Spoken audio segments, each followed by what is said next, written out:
Hey guys, तो कैसे आप सब। तो आज हम सीखने वाले हैं कि हम यूज़र से कैसे भी इनपुट करा सकते हैं कुछ भी चीज़, चाहे वो उसका नेम हो या फिर फ़ोन नंबर हो या फिर एड्रेस हो या फिर डेट ऑफ बर्थ हो। तो चलिए देखते हैं हम कैसे इनपुट करा सकते हैं। तो यूज़र से इनपुट कराने के लिए हम यूज़ करना पड़ता है इनपुट फंक्शन। तो input function is use to take the input from the user. तो इसका लिखने का जो सिंटैक्स है वो ऐसा है। तो सबसे पहले हमें लिखना होता है इनपुट, देन ब्रैकेट्स ओपन, और उस ब्रैकेट्स के अंदर हमें अपना मैसेज लिखना पड़ता है जो भी हम उससे मतलब आस्क कर रहे हैं। जैसे कि ये एग्जांपल देख सकते हैं आप कि यहाँ पे इनपुट है, उसके अंदर मैंने मैसेज लिखा है प्लीज़ एंटर योर नेम। तो यहाँ पे मैं उसका नेम एंटर करा रहा हूँ, इसलिए मैंने यहाँ पे प्लीज़ एंटर योर नेम उसका मैसेज लिखा है।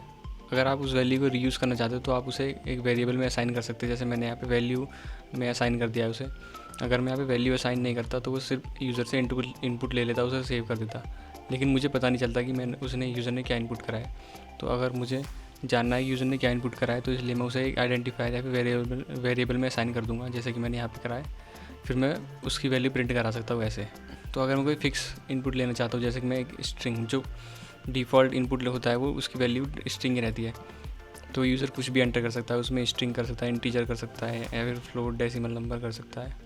लेकिन अगर मैं सिर्फ इंटीजर इनपुट कराना चाहता हूँ यूज़र से, तो मुझे बताना पड़ेगा कि इंटीजर, उससे इनपुट कराने से पहले कि मैं एक इंटीजर इनपुट करा रहा हूँ यूज़र से। ऐसे ही फ्लोट इनपुट कराना है तो मुझे फ्लोट लिखना पड़ेगा। तो चलिए पढ़ते हैं अपने पाइथन के आइडल की तरफ। वहाँ पे हम एग्जांपल देखेंगे कि कैसे हम इनपुट करा सकते हैं यूज़र से। तो आ चुके हैं हम अपने आइडल की तरफ। तो यहाँ पे हमें लिखना है input, then brackets open, then quotes के अंदर हमें अपना मैसेज लिखना है प्लीज़ एंटर योर नेम। अब हमें एंटर प्रेस करना है। तो यहाँ पे हमें अपना मैसेज मिल गया है। अब हमें इसके बाद हमें इनपुट करना है हर्ष नागर। तो यहाँ पे हमें आउटपुट भी मिल गया है कि हर्ष नागर, जो हमने वैल्यू इनपुट की थी उसका आउटपुट मिल गया है हमें।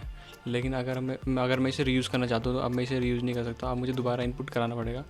तो इसलिए अब मैं इसको एक वेरिएबल में असाइन कर दूँगा जो कि है name equals to input. Then अब फिर अगेन अपना मैसेज लिखना है प्लीज़ एंटर योर मैसेज। तो अब यहाँ पे एंटर करेंगे। तो यहाँ पे मैं अपना नाम लिखूँगा दोबारा।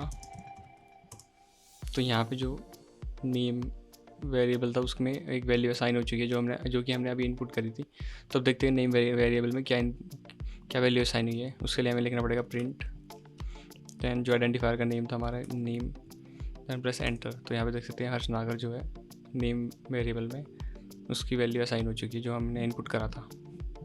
तो अगर मैं कोई फिक्स वैल्यू पुट कराना चाहता हूँ यूज़र से, तो मुझे उसके लिए उसे बताना पड़ेगा कि मैं इंटीजर या फिर फ्लोट या फिर क्या फिक्स वैल्यू इनपुट करा रहा हूँ। तो जो डिफ़ॉल्ट वैल्यू पाइथन इनपुट कराता है वो स्ट्रिंग वैल्यू होती है। उसमें सब चीज़ हो सकती है आपकी, स्पेशल सिंबल, स्ट्रिंग्स इनपुट या इंटीजर्स, फ्लोट नंबर्स। लेकिन अगर मैं इंटीजर इनपुट कराना चाहता हूँ तो मुझे उसके लिए बताना पड़ेगा कि मैं इंटीजर इनपुट करा रहा हूँ। जैसे ऐसे कर सकते हैं हम एज इक्वल्स टू, उसके लिए हमें स्टार्टिंग में लिखना पड़ता है इंट, देन ब्रैकेट्स ओपन। अब इन दोनों ब्रैकेट्स के अंदर हमें इनपुट फंक्शन लिखना पड़ेगा। उसके बाद अगेन ब्रैकेट्स ओपन, देन अपना message your age is, then फिर एंटर करा सकते हैं हम। यहाँ पे हम अपनी एज लिख सकते हैं जैसे कि 15। तो यहाँ पे एंटर कराएंगे तो हमारी जो एज है वो सेव हो चुकी है एज वेरिएबल में। तो अब देखते हैं कि क्या डेटा सेव हुआ हमारे एज वेरिएबल में। उसके लिए हमें प्रिंट एज लिख सकते हैं। तो यहाँ पे देख सकते हैं हम 15 जो हमारा सेव हो चुका है। ऐसे ही अगर मैं कोई फ्लोट वैल्यू इनपुट कराना चाहता हूँ तो मुझे उसके लिए फ्लोट लिखना पड़ेगा, जैसे कि percent equals to float, then again input brackets के अंदर अपना message your percentage, then enter. यहाँ पे हम कोई फ्लोट वैल्यू या डेसिमल वैल्यू लिख सकते हैं, जैसे कि 8.7। तो यहाँ पे जो हमने इनपुट करा था वो वैल्यू सेव हो चुकी है परसेंट वेरिएबल में। तो अब उसे प्रिंट करा के देखते हैं PRCENT। तो यहाँ पे देख सकते हैं 8.7 सेव हो चुका है। हाँ, अगर मैंने फ्लोट आस्क किया था तो अगर मैं कुछ और वैल्यू लिखता, यहाँ पे इंटीजर वैल्यू लिख देता, तो फिर वो, अगर मैं यहाँ पे 8 लिखता सिर्फ जैसे कि इंटीजर, तो वो 8.0 में अपने आप कन्वर्ट कर देता उसे। लेकिन अगर मैं स्ट्रिंग वैल्यू डाल देता इसकी जगह, जैसे कि मैं अपना नाम लिख देता हर्ष, तो हमें वो एरर शो करता। ऐसे ही अगर मैं इंटीजर जो इनपुट कराया था हमने यहाँ पे, उसमें मैं इंटीजर की जगह फ्लोट या फिर स्ट्रिंग वैल्यू डाल देता तो उसमें भी हमें एरर मिलता।